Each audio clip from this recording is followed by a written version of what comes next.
When people see me now, they see a happily married, successful businesswoman with the most beautiful baby boy. But deep inside me is still the frightened child who grew up in Turkey. The young girl who suffered the frustration and oppression of growing up in a strict Muslim family. The terror of the abuse I was subjected to still lingers. Its icy fingers can still reach out and touch me. Even now I can still feel the fear, the frustration, and yes, the anger from that part of my life. It seems a lifetime ago now. I had decided to escape Turkey and all that went with that life by coming to England to be an au pair. My new life started in the arrival hall at Heathrow with just a single suitcase to carry my whole world and just £265 in my pocket.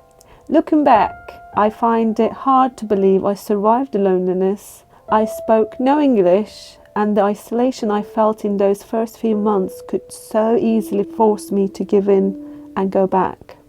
But I made myself look forward.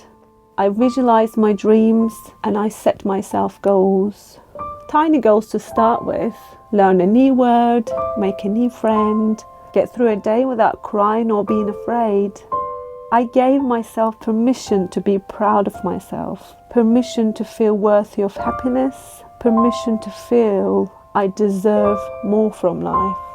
And slowly, I overcame obstacles and challenges. I met the love of my life. Then came the birth of our beautiful boy and the sheer and utter joy of motherhood. Everything I dreamt for was in place, and I felt truly and deeply happy. How little did I know that it could all be ripped apart again so quickly. Less than 6 weeks after the birth of my son, my dad suddenly died. My husband was working long hours. I was an exhausted new mum and once again felt so alone, scared and full of self-doubt. Then one day, I looked through my tears into the eyes of my tiny baby. I saw my love, my hopes and my dreams reflected there. And in that moment, I knew I could survive the test, rise to the challenge and achieve even more.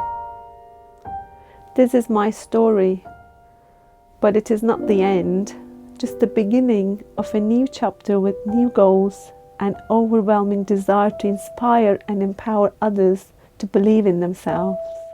Most of all, I want to remind everyone that their past does not define their future.